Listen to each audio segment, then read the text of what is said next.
আসসালামু আলাইকুম সবাইকে। আপনার কি দই বানানো সঠিকভাবে শেখার ইচ্ছা আছে, বা আপনি বারবার দই বানাতেছেন, দই জমতেছে না? তাহলে আজকের রেসিপিটি আপনার জন্য। আপনাদের কাছে অনুরোধ থাকবে, আপনারা ভিডিওটি না টেনে বা না স্কিপ করে আপনারা সম্পূর্ণটা দেখুন। আপনার কাছে একটা ভিডিওতে আপনি দুই ধরনের দই পারফেক্টভাবে কীভাবে বানাবেন তার সমস্ত প্রক্রিয়াটি আপনি শিখতে পারবেন। সো ভিউয়ার্স, তাহলে কথা না বাড়িয়ে চলুন শুরু করি আমাদের আজকের রেসিপি। আজকের রেসিপির জন্য আমি প্রথমেই নিয়েছি হাফ কেজি তরল দুধ, এর সাথে অ্যাড করেছি হাফ কেজি পানি। হাফ কেজি তরল দুধে আমি হাফ কেজি পানি অ্যাড করেছি। এবার দুধটাকে জ্বালিয়ে নেব। কতক্ষণ জ্বালিয়ে নেব? যতক্ষণ পর্যন্ত পানিটা শুকিয়ে না যায়। পানিটা শুকিয়ে যাবে, আপনার দুধটা 500 গ্রাম থেকে 400 গ্রামে নেমে আসবে, এতক্ষণ পর্যন্ত আমি জ্বালিয়ে নেব। দেখুন, এতক্ষণ পর্যন্ত যখন জ্বালানো হয়ে গেছে, আনুমানিক যখন আমার দুধ থেকে কমানো শুরু করছে, পানি তো শেষ হয়ে গেছে, তখন আমি এখানে দিয়েছি একটা 10 টাকা দামের পাউডার দুধ গুলিয়ে নিয়ে দিয়ে দিয়েছি। এই দুধটা দেওয়ার পরে কিছু সময় লাড়াচাড়া করে নিয়ে আবার এটা ভালোভাবে মিক্স করে নিয়েছি। মিক্স করে নিয়ে যেহেতু এখানে আমি 500 গ্রাম দুধ অ্যাড করেছি, সেহেতু আমি এখানে চিনি অ্যাড করেছি মাত্র 20 গ্রাম। যেহেতু আমি টক দই বানাবো, এটা মিষ্টি দই না। আর যদি আপনারা এখানে মিষ্টি দই বানাতে চান, তাহলে আপনার 500 গ্রাম দুধে মিনিমাম চিনি দিবেন 60 থেকে 65 গ্রাম, তাহলে আপনার চিনিটা পারফেক্টভাবে হয়ে যাবে। এই দুধ এবং চিনি, এটা সমস্ত উপকরণটা ভালোভাবে গলিয়ে নেবেন এবং গুলিয়ে নেবেন যতক্ষণ পর্যন্ত গুলানো না হয়। গুলিয়ে নেওয়ার পরে দুধটা যখন দেখবেন আপনার 500 গ্রাম দুধটা 300 গ্রামে এসে গেছে, তখন আপনার এটা চুলাটাকে অফ করে দিন। চুলাটাকে অফ করে দিয়ে দুধটাকে ঠান্ডা করে নিন। ঠান্ডা কতক্ষণ করবেন?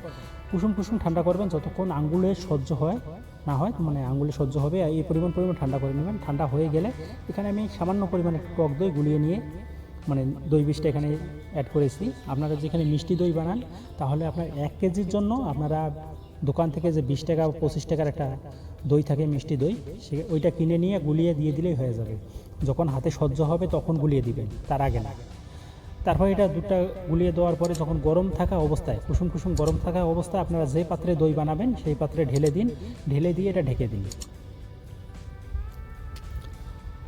ঢেলে দেওয়ার পর যখন আপনি ঢেকে দিবেন, বা আপনি ঢাকনা দিয়ে না ঢাকতেও পারেন, এখানে অন্য কোনো ওয়েতে ঢাকতে পারেন।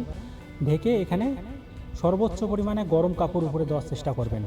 নিচে এবং উপরে যদি আপনি গরম কাপড় ঠিক মতন দিতে পারেন, আপনার দই ইজিলিভাবে জমবে, এতে কোনো সন্দেহ নেই। আপনি দই এইখানে কাপড় দেওয়ার সময় একটা জিনিস লক্ষ্য রাখবেন, কোনো সাইড থেকে যাতে বাতাস প্রবেশ না করে, সেটা হোক নিচ সাইডে হোক উপর সাইডে। তারপর এটা আমি 5 ঘন্টার জন্য রেখে দিয়েছিলাম। যেহেতু অল্প দুধ, আমি আবার জ্বালিয়ে কমিয়ে নিয়েছি, সেজন্য 5 ঘন্টা রেখে দিয়েছিলাম। আপনারা যদি দুধটাকে 1 কেজি দুধকে যদি আপনি 1 কেজি দই বানাতে চান, সেক্ষেত্রে আপনারা 1 কেজি দুধে 1 কেজি পানি দিবেন। পানিটা শুকিয়ে নিয়ে তারপরে আপনার ওই 1 কেজি দুধে সমস্ত উপকরণ যে আপনার প্রক্রিয়াটি করার আছে, তরল দুধ, পাউডার দুধ, চিনি, তারপরে মিষ্টি দই, সবগুলো মিক্স করার পরে আপনারা পাত্রে ঢেলে দিয়ে 6 ঘন্টার জন্য রেখে দিবেন। 6 থেকে 7 ঘন্টার জন্য ভালোভাবে ঢেকে রেখে দিবেন। দেখবেন আপনার দই পারফেক্টভাবে জমে যাবে, এতে কোনো সন্দেহ নেই। আর এই ভিডিও দেখার পরে আপনার কাছে দই বানানো একেবারে ডাল ভাত মনে হবে, তাতেও আমার কোনো সন্দেহ নেই। সো ভিউয়ার, যদি রেসিপিটি ভালো লেগে থাকে, আর যদি ইউটিউব থেকে দেখে থাকেন, অবশ্যই লাইক, কমেন্ট, সাবস্ক্রাইব এবং শেয়ার করবেন। আর যদি ফেসবুক থেকে দেখে থাকেন, অবশ্যই লাইক, কমেন্ট, শেয়ার ও ফলো করার জন্য বিশেষ অনুরোধ রইল। আর এই ভিডিও সম্বন্ধে আপনাদের যদি কোনো ধরনের মন্তব্য থেকে থাকে, অবশ্যই কমেন্ট বক্সে কমেন্ট করবেন, আমি তার রিপ্লাই দেবো ইনশাআল্লাহ। আমি আপনাদের আবারও বলতেছি, যাতে দই জমে না, তারা এইভাবে একবার ট্রাই করে দেখুন, ইনশাআল্লাহ আপনার দই জমবে, এতে কোনো পরিমাণ সন্দেহ থাকবে না। আর যদি না জমে, কমেন্ট বক্সে তাও কমেন্ট করবেন।